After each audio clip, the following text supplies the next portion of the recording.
Avec le coronavirus, je crois que quelque chose a changé. Et quelque chose va changer dans nos manières de vivre, notre manière d'adorer, de considérer les ministères et les serviteurs de Dieu. Veux-tu plutôt ouvrir ton cœur pour vivre dans la sanctification? Bonjour, chers frères. Nous poursuivons notre série biblique des fléaux qui ont frappé l'humanité avec pour objectif d'apprendre ce que Dieu veut que nous comprenions.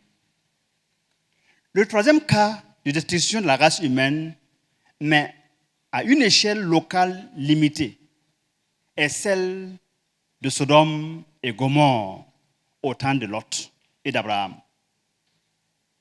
Dans Genèse 18, 20 à 21, l'Éternel dit: le cri contre Sodome et Gomorrhe s'est accru, et leur péché est énorme. C'est pourquoi je vais descendre et je verrai s'ils ont agi entièrement selon le bruit venu jusqu'à moi, ou si cela n'est pas, je le saurai.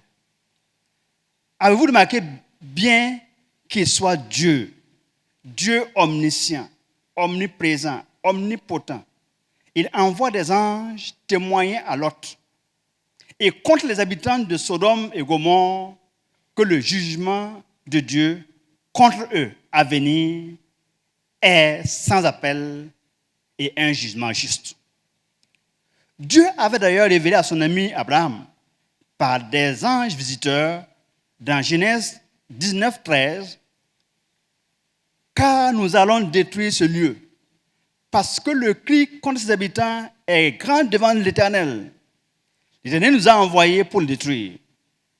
Alors l'Éternel fit pleuvoir du ciel sur Sodome et sur Gomorrhe du soufre et du feu. Il détruisit ces villes, toute la plaine et tous les habitants des villes et les plantes de la terre. Lorsque Dieu détruisit les villes de la plaine, il se souvint d'Abraham et il fit échapper Lot du milieu du désastre par lequel il bouleversait les villes où Lot avait établi sa demeure. Et comme je vous disais tantôt, nous voulons surtout comprendre pourquoi Dieu vient juger et détruire Sodome et Gomorrhe. Dans ces villes se pratiquaient des choses abominables. Les habitants de la ville, dans Genèse 19, 5, appelaient Lot et lui dirent: où sont les hommes qui sont entrés chez toi cette nuit? Fais-les sortir vers nous pour que nous les connaissions. Les auteurs des livres de Jude 1, verset 7 et 2 Pierre 2, 6 nous confirment pourquoi ces villes ont été détruites. Sodome et Gomorrhe et les villes voisines se livraient comme eux à l'impudicité et à des vices contre nature. Et Dieu a donné leur châtiment en exemple. Ils ont subi la peine d'un feu éternel. Alors l'Éternel fit pleuvoir du ciel sur Sodome et Gomorrhe du soufre et du feu. Il détruisit ces villes et toute la plaine et tous les habitants des villes et les plantes la terre à cause de leur abomination.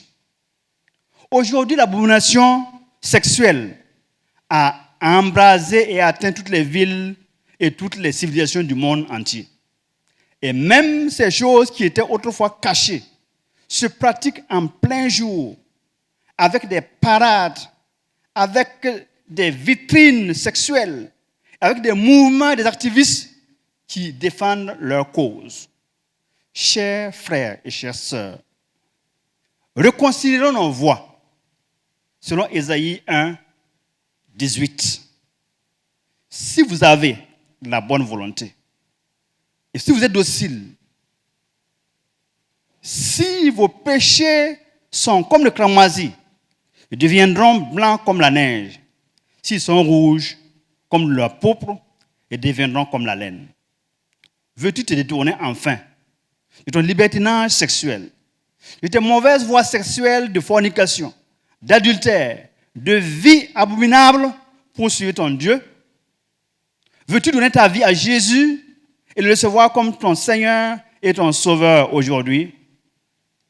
Avec le coronavirus, je crois que quelque chose a changé. Et quelque chose va changer dans nos manières de vivre, notre manière d'adorer, de considérer les ministères et les serviteurs de Dieu. Veux-tu plutôt ouvrir ton cœur pour vivre dans la sanctification? Veux-tu aimer plus ton prochain, ton collègue, ta femme, ton mari, tes parents, tes enfants? Veux-tu aimer ton prochain comme toi-même? Peut-être le temps est venu où tu veux devenir enfin un vrai adorateur de Dieu, en esprit et en vérité. Tu veux devenir un homme qui aime Dieu, qui craint Dieu. Tu veux devenir un disciple de notre Seigneur Jésus-Christ. Alors nous t'invitons à faire ce pas. Et ne tarde pas. Ne regarde pas demain ce que tu peux faire aujourd'hui. Le Seigneur t'attend. Sur cette voie mauvaise, tu vas à la mort, mais reviens à la vie. Et que Dieu te bénisse. Amen. Nous prions. Seigneur, merci pour ta parole. Bénis mon frère, ma soeur, qui pense à se détourner du mal, de son mal, de sa mauvaise voie, pour venir à toi. Et nous te disons, Seigneur, aide-le à devenir semblable à toi. Au nom de Jésus. Amen.